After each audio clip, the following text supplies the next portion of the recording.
They only play with good dogs. You're not being a good dog. No, no, no. Come on, no. No, they only play with good dogs. You're not being a good dog. No, no, no. Sit down. Sit. Hey, sit. Sit. Sit down. Here's the rest of the treats. Oh. Here, sit. Sit. No, sit down. Brody, sit. Sit. Sit. All the other dogs are distracting him. Yeah. Yeah. Thank you.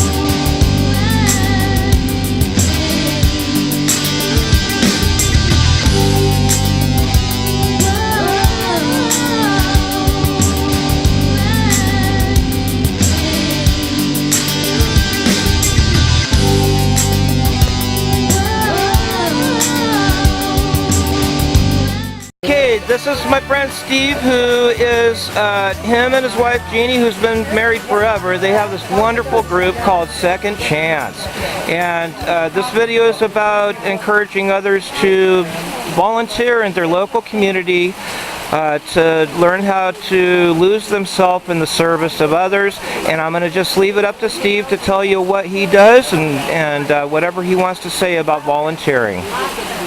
Okay, well, we're out here the first Friday of every month, here being right next door to the food bank, the parking lot.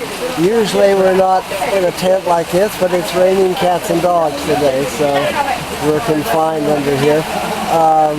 We help dogs. We low-income pet owners on the coast here. We do flea tick treatments. First Friday of every month, we have leashes, collars, treats, toys, and we do all these things first Friday of every month. And then once or twice a year now, we do a shots clinic. That was supposed to be today, but the rain prohibited that, so on June 1st, we'll be doing the rabies shots and parvo shots and so forth. So it's great. Here, in spite of this terrible rain, we had a dozen volunteers come out, and they're really dedicated to it. They get a good feeling because they help these dogs who are in need. And of course, thereby they also help the owners for whom the dog is their family. So it's a very worthwhile project, I think. We've been doing it for 10, 11 years now. 10 or 11 years? And how do you get your funding to provide all that you do? Because I see a lot of, we got fancy rain jackets over there for dogs. Yeah. Little old ladies are knitting special sweaters and coats for the dogs. They feel the community knit. They knit blankets for the small dogs to wrap up to. Funding, we have donation banks around. Oh yeah, I see them at the stores. It's a little puppy dog piggy bank. Yes, and we also have some dog houses now, little clear plastic dog houses. So we get money from that, from grants and donations. People remember us in their wills, say, or we've had some people who sold their property and shared the profits and doing that with them. Well, this is wonderful. And what do you think a dog means to an indigent person or someone that's low income with very little, material possessions, very little comforts, creature comforts? What does a dog mean to these people? Well, for them, for many of them, it's their life. That's their loved one. That's who they live with. We have a lot of seniors who are trying to get by on Social Security, and their children have grown and left, and maybe their spouse has died, and that dog is their loved one, so it means an awful lot to them. That's right. It's really very It might be their only friend, and they need to be kept alive. I want to thank you on camera for something you and Jeannie did for me almost 10 years ago. My dog, well, it was about 8 years ago. My dog, she had, her lower crucia had been snapped, and she needed some help. And you guys popped for, I don't know if you can do this kind of thing nowadays for the locals, but you popped for $100 at the veterinary so that even though I didn't have the money at the time, I didn't have to worry about that because you guys helped out, and I want to thank you for that. We still do that. That's up to $150 now because the cost has gone up. So yeah, we do that. $150 per dog per year to help with For emergencies. sickness or injury, and make sure they get treated by a vet. That's wonderful. That's a big part of our program. Monetarily, it's not something that we need a lot of volunteers for. What we need the volunteers for are mainly these monthly events. Have them here helping to put sweaters and raincoats on dogs, and of course putting the Frontline Plus on and getting the leashes and collars and stuff. Well, that's wonderful, and I hope you'll always be able to do this. So when I first met you, I had no idea that you were limited. Is it limited vision? Oh, I'm nearly blind. Nearly blind, and you get around like anybody else. And I think, well, not like anybody well, I mean, you picked me out pretty good, and I appreciate what you do. And you guys are steady. That's the thing. Whether rain or shine, you guys are always here. We've never, in 10 years, we've never missed a month. And I have to cut back a little bit today. Not all the volunteers can come every time, right? No.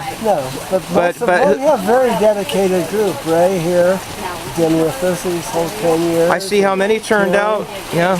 Yeah, we had the whole bunch here this morning, but with the rain, we didn't need them to stay the whole day. So. And what inspired you in the beginning to start this volunteer service? Well, we had done volunteer work for animals with the animal shelter down in Hayward, in the East Bay where we live. But here we just noticed that there are a lot of low-income people here for whom their dogs were their companions and they needed help. We started bringing dog food up here at the food bank, have them distribute it, and we still do that, by the way. Yeah, and a lot. Then it just kind of mushroomed from there. Oh, well, they need some flea tickling. Flea tick treatment at a vet costs $20 a month. These people can't afford that. And then we added the sweaters, and it's just kind of grown from there. Talk about the sweaters, and there's Steve's wife, Jeannie. I'll get to you in a second. What's your name, sir? Thank you, Steve. Yeah. What's your name? My name's Ray. Hi, Ray. And I'm going to get close so we can hear you. If you could speak up, that'd be awesome. All right, and you're a volunteer. yes, well, I moved here in 2000 and retired, and decided I wanted to help in the community in any way I could, and I've always loved dogs. So we've had dogs and cats over the years, and I have 6 dogs right now. That you're taking care of? Yes. Awesome.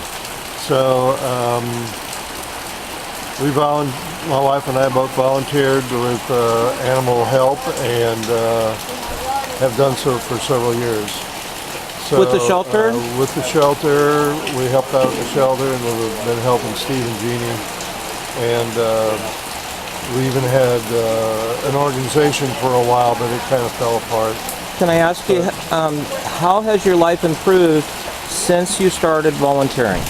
Well, rather than just taking care of myself at my own home and basically sitting around all day and doing nothing, I wanted to get out and meet people in the community and help the community. As a child, I'd been in 2 different orphanages and had been living with relatives at one time because my mother, who was single, couldn't fully support us kids. So anyway, I've just always had that in the back of my mind, and I just want to help people. So I kind of made that my goal in life, is to help others, and I get a lot out of it in that it kind of lifts my spirits, and makes me feel good about what I'm doing. How do you feel about the people that you're helping, the dog owners? Well, it's good to see other people that have had a rough background. I had a rough background and worked through it, and so I guess I could say I feel sorry for them, but it's a little more than that. I really I really want to help people, period. I don't know how to voice it correctly. No, but you're that's doing the way great. I And you feel. know, when I first came here, I was a fire evacuee from Butte County, and I was just looking for a place that felt safe temporarily until I could figure out what to do. And I was at a major transition in my life where I didn't know where I wanted to live. And so I came here with some resources, but when you're not established, you still need the basics. So I came for the food, and then I found out this wonderful thing you guys do, and I had a dog, so I needed the help. I see a lot of people like that here, and unfortunately some of our clients, even dog owners, they'll either lose their dog to a wild animal, like a gentleman a couple months ago, a mountain lion had destroyed his dog, and that was so sad. Yeah. Now he's walking around alone, all depressed. And then some people die out there.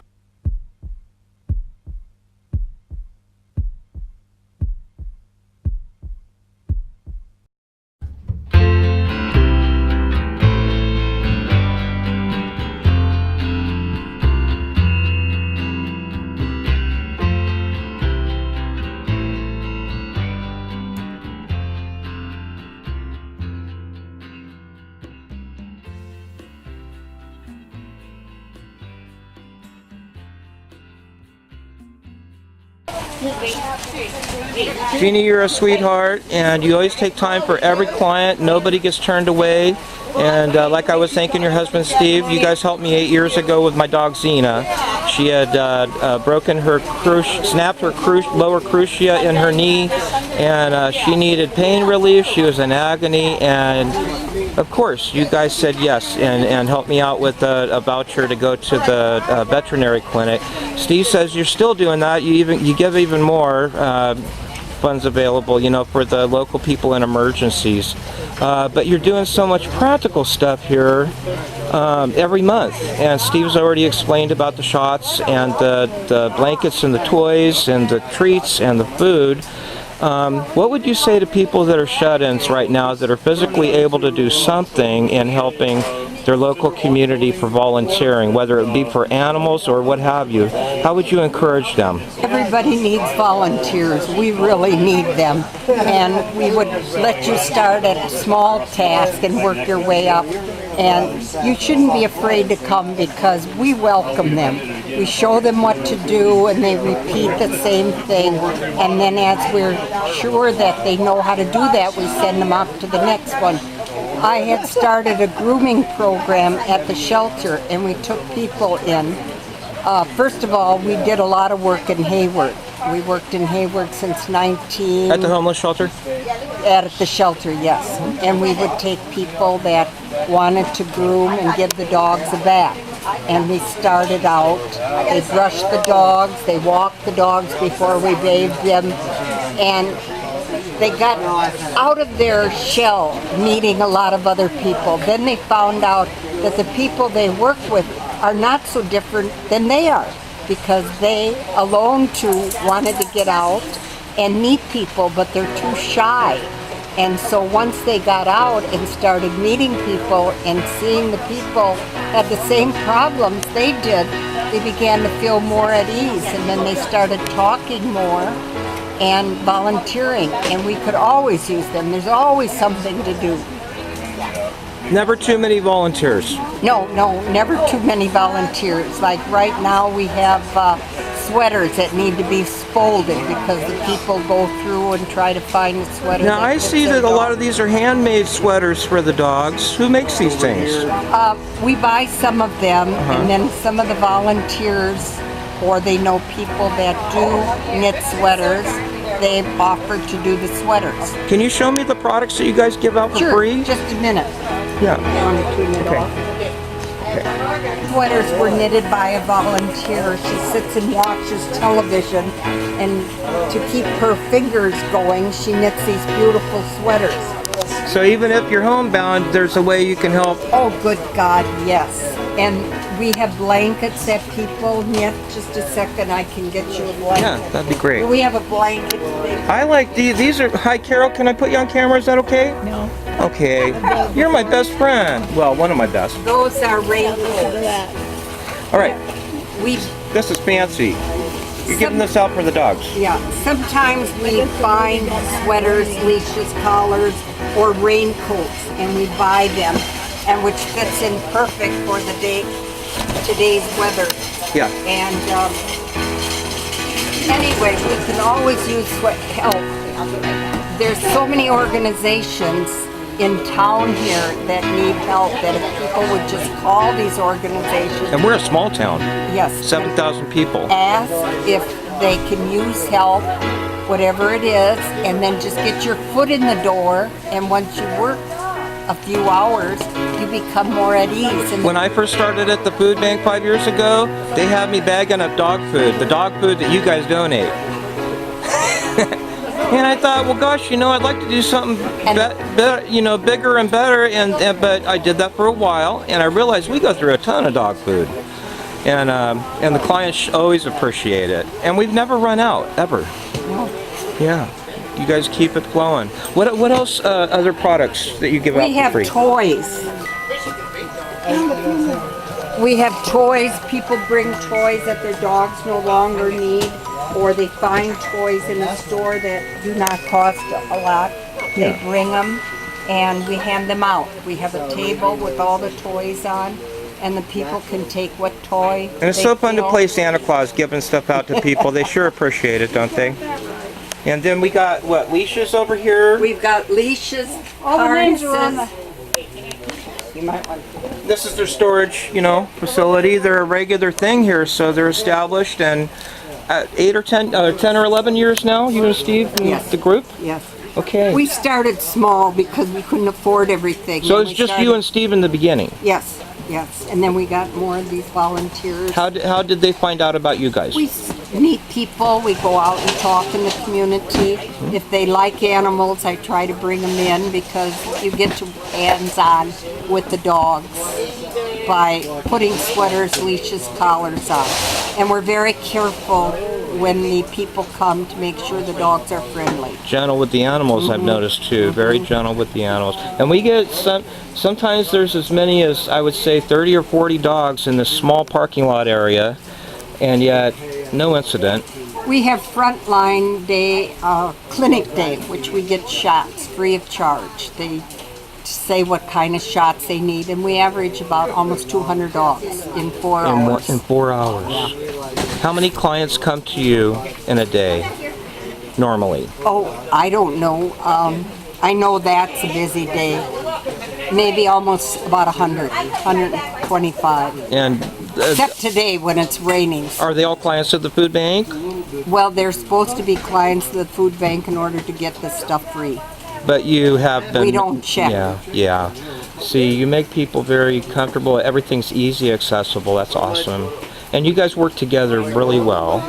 Oh, we got a great group of volunteers here. Thank you for what you do.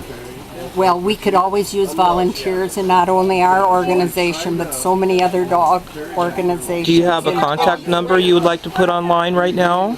Or just a website, or how would they get in touch with you?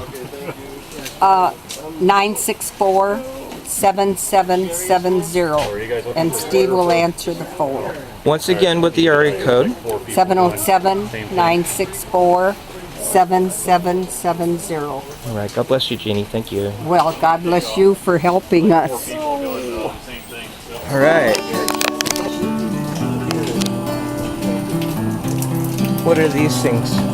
These are flea and tick shampoo. It's just to kind of help the treatment last for the full month.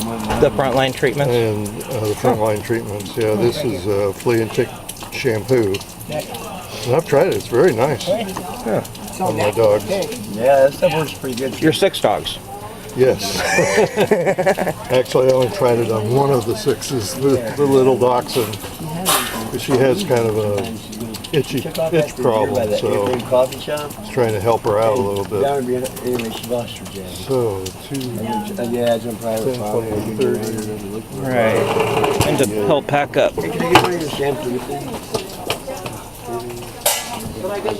Would you feel uncomfortable about me shooting your dog for a video? No, that'd be fine. Can I ask what his name is? Sugar.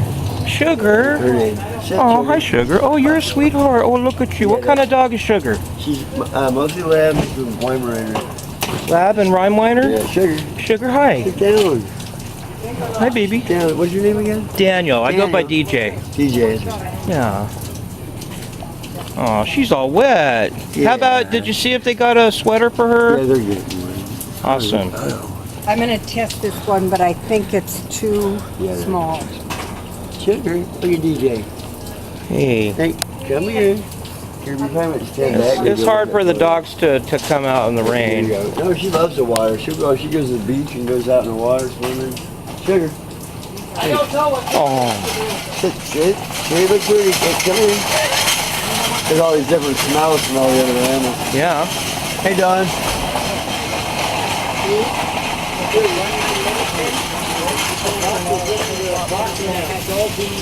I don't know. Oh, it's yours. Is that yours? No. Oh, okay. I have lost an umbrella today though. It's a big wreck. but I don't. That's mine. All right. Oh, no. Nobody took it. I lost it. Okay. Now, aren't you ashamed of yourself? Oh, I am. Carol, can you put a word out in for the volunteers to encourage people on my channel, on the YouTube, you know, to encourage them to volunteer? And I promise to give you a copy so you know everything's kosher. Oh, I don't need a copy. I don't even know how to use it.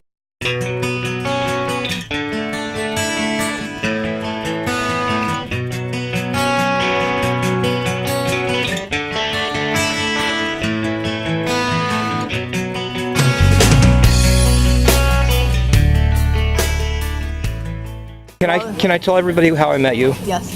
Okay, I was new here. I didn't know anybody, and I noticed that there was this lady with her adult son going in their SUV every day down in the harbor to feed the cats, the feral cats that nobody cared about. And then I found out. I remember I was praying for this lady that I would get to know her and find out what she does and why she does it, you know. And we became friends. And I found out that you had all kinds of stations all over town where you would feed them. You would also trap the baby ones, so that they could have homes. And that's a wonderful thing. And after 20 years, you're doing a new thing. And what I'm is? still doing it. Oh, okay. You're still doing your cat thing. I'm not at the harbor. My husband passed away, and I had to give up the harbor. Yeah. Still spay and neuter and go to the vet and get them help. Speak up so they can hear you. So today on a rainy day, you have come out of your comfort zone to help other people. Right. And The animals. how is it volunteering for other people? What is it like? Oh, it feels good. Sometimes you get irritated with everything, but it's so It's good. easier when it's just cats, huh? No. No? I love all animals. If it was lizards, I'd be here too. I've always said that because people will say, well, you're a cat person. No, I'm a critter person. Yeah. I feed every day 10 vultures in my yard. 10 vultures. 10 vultures. They like water and dry cat food. Because you live in the woods. Yeah, Country High Road. And ravens and foxes and all kinds of things. Bear, I have mountain lion. I don't feed the mountain lion. He picks off my cats. Yeah, I remember that. But the vultures came because of lack of water a year ago. So I put out more water. They come and they like the dry cat food. And I enjoy seeing them. They land on all my trees. They spread their wings. And it's my little sanctuary. So if you didn't volunteer, what would you be doing? Oh, I've always given back. Okay, so you've always volunteered. Somewhere, When was your something. first time volunteering? What got you out of? Oh, well, when I moved from Alameda and working, I got here and I didn't want to be here. You were a medical receptionist, right? No, I was a dental assistant. Dental assistant. Oh, You had a great boss. yes. He just passed away in December.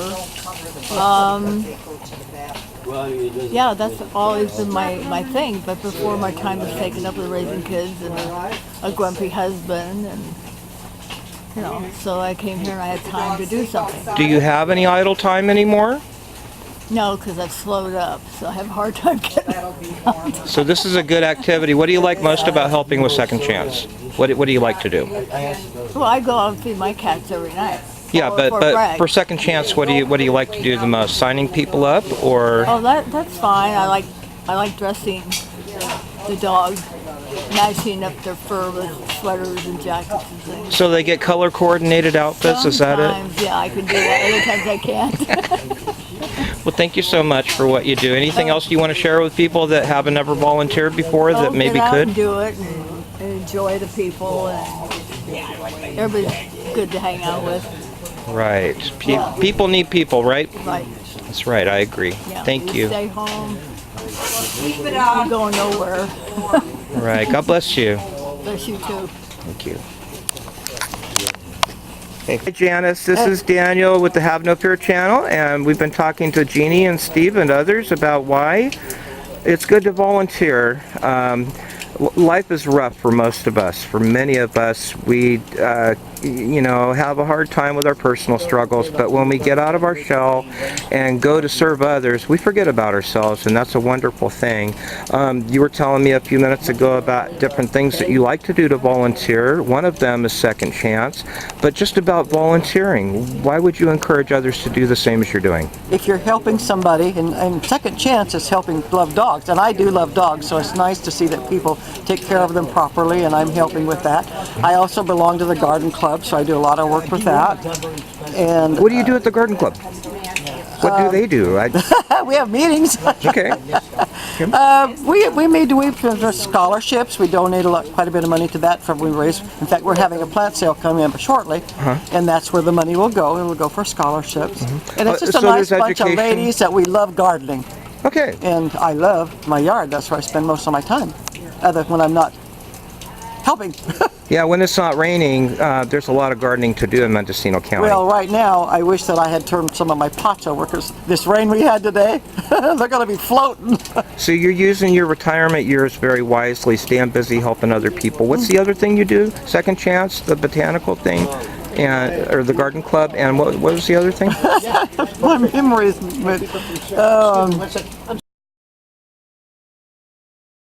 The Mendocino Coast Sports Foundation. In fact, we have a fundraiser coming up next month, our annual dinner auction. It's our biggest fundraiser because we also take care of the stadium, after we built it several years ago. Ever supposed to ask a lady how old she is? I don't care, I'm 78 years old. 78. And you spend a great deal of your time socializing and serving others. Have you always been this way? Was there ever a time? No, actually probably in my younger years raising family and stuff and that I did not. But I lost my husband several years ago. He was killed in the woods. I had to do things to keep myself occupied. Otherwise I'd have probably lost my marbles. But and my dogs, they help with that. We have 6 dogs in my house. 6 dogs? 6 dogs. And they Holy can, moly. And my biggest mistake in my life was not getting a dog many years ago when I lost my husband. You know how much love that would have been for me? And people should do that because now these dogs, they just love me to pieces. I'm thinking I should get a dog again. I had to put my dog down because she was in so much pain. Because But there's plenty of dogs that need homes. well, that's what we are. We have dogs that need home. We've gotten them from Stephen and Jeannie because they needed homes So you're for like dogs. you provide a temporary foster home for these then? Yeah, you could say that. Okay. Yeah, and then there was a couple of dogs we knew of were not being mistreated by the owner. So my friend who lives with me, he took these. One's a Jack Russell. Now that's an experience. those are But you know smart what? dogs. That dog likes to be loved. He sits by me all the time. Awesome. God bless you.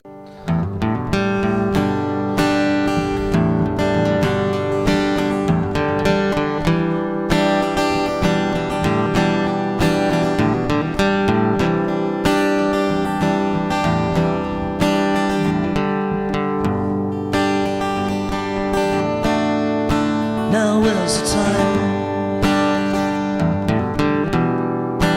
This is the place.